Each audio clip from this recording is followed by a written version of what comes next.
মিতালি বাঘের প্রচারে মহিলাদের লক্ষ্মীর ভান্ডারে জয়ের ধ্বনির উচ্ছ্বাস। জানা গেছে আজ বৃহস্পতিবার আরামবাগ লোকসভা কেন্দ্রের তৃণমূল প্রার্থী মিতালি বাঘ প্রচারে যান তারকেশ্বর বিধানসভায়। সাথে ছিলেন আরামবাগ সাংগঠনিক জেলা সভাপতি তৃণমূল কংগ্রেসের তথা তারকেশ্বরের বিধায়ক রামেন্দ্র সিংহ রায় সহ অন্যান্য নেতাকর্মী সমর্থকরা। এদিন প্রচারে মিতালিকে গলায় মালা দিয়ে বরণ করে নিল একাধিক মহিলারা। দেখুন বিস্তারিত নিউজ বাংলাদেশা।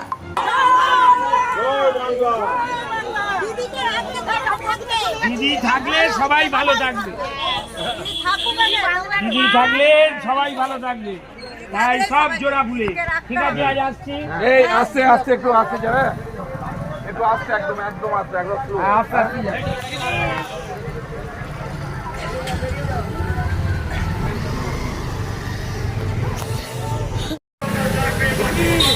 ঠিক আছে, নো টেনশন, 100%।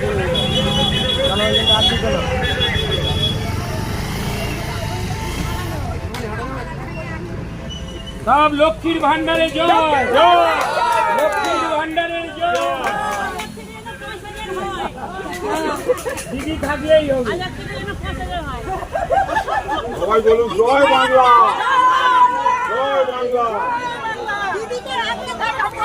দিদি থাকলে সবাই ভালো থাকবে, দিদি থাকলে সবাই ভালো থাকবে, তাই সব জোড়া ফুলে। ঠিক আছে, আজ আসছি। এই আস্তে আস্তে একটু আস্তে যাবে, একটু আস্তে, একদম একদম আস্তে, একদম স্লো আস্তে আস্তে যাবে।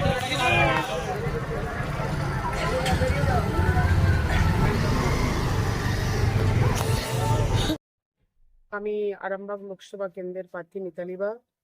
আমি সমগ্র আরামবাগ লোকসভা কেন্দ্রের বাসীদের কাছে একটাই আবেদন করব, আপনারা আমাকে দুহাত ভরে আশীর্বাদ করুন এবং বিপুল ভোটে জয়লাভ করুন, যেটা মাননীয় মুখ্যমন্ত্রীর হাতকে আমরা শক্ত করে দিল্লির মসজিদে দিদিকে যাতে আমরা বসাতে পারি, সেই আশীর্বাদটা আপনারা করবেন।